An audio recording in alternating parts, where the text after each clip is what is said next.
Evening. Okay, so first, I just got done taking a shower. We went to the pool today, so my hair is a little like wet looking right now. Just putting that out there. I don't know why, but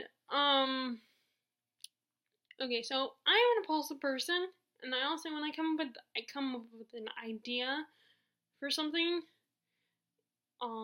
Whether it was inspired by something else or I read about that somewhere else, and then so I can't really claim it's my idea. But when I'm thinking about it in the moment, I have to do it or do something for it or like write it down or whatever. Well, I just thought last night or the day before, I was thinking that I would love to come up with my own readathon because I'm not only impulsive, but I'm kind of a control freak. I mean, I'm not one of those people that, like, oh, you have to turn off the TV when you go to bed. I don't like leaving the TV on. I'm not like that.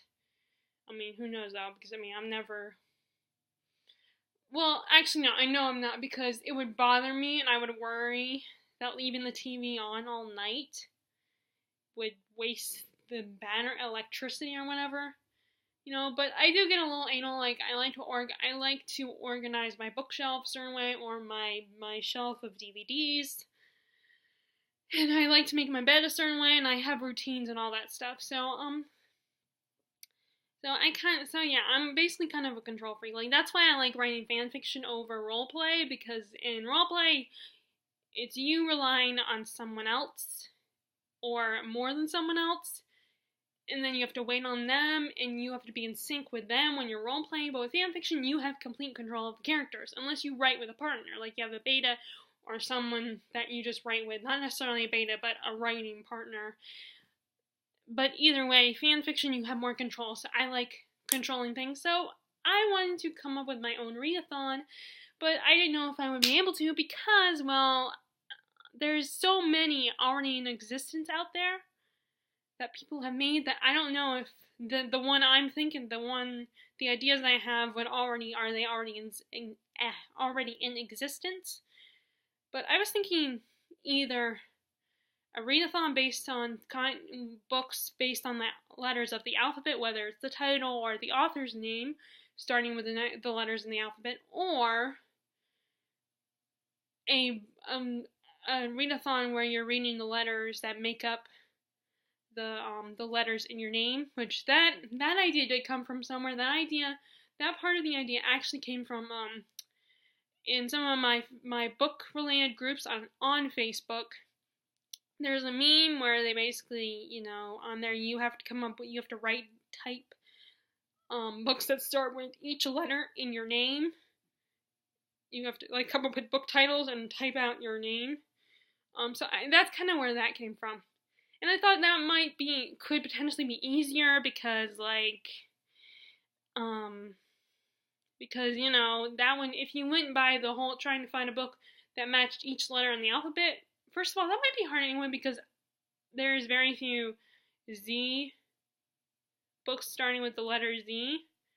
Actually, I know there might have been not readathons, but reading challenges where you had to. Or no, there was one of the reading challenges.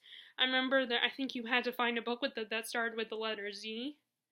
That's probably what I'm thinking of. But anyway, but basically you have to read 26 books, or I mean maybe less because you can't because it's the other problem, which is finding books that start with the letter start with every letter in the alphabet in all 26 I'm struggling here every letter that for each letter in the alphabet.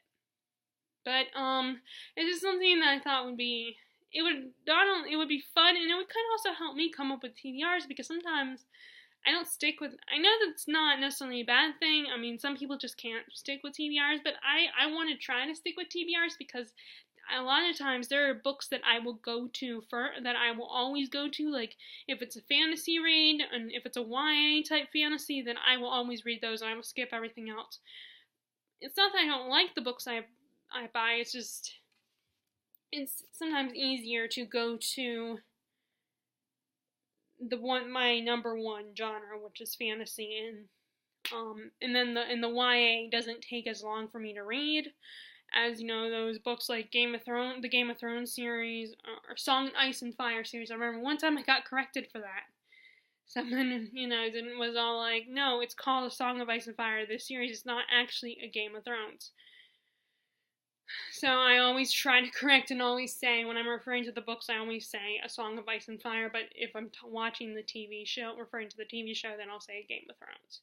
And it does flow better, and it's easier to remember that than saying the song in Ice and Fire every time, because it's just, Game of Thrones just flows better and sounds more catchy. But anyway, so I just figure, doing read-a-thons, I think that's why read-a-thons help me, so that I could potentially get to the books that I normally don't get to right away.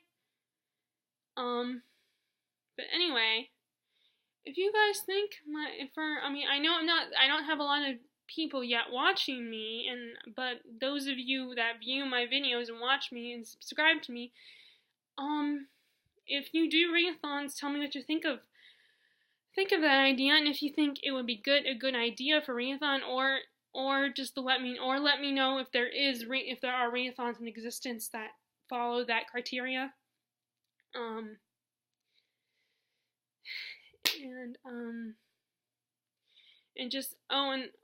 So just let me know in the comment section.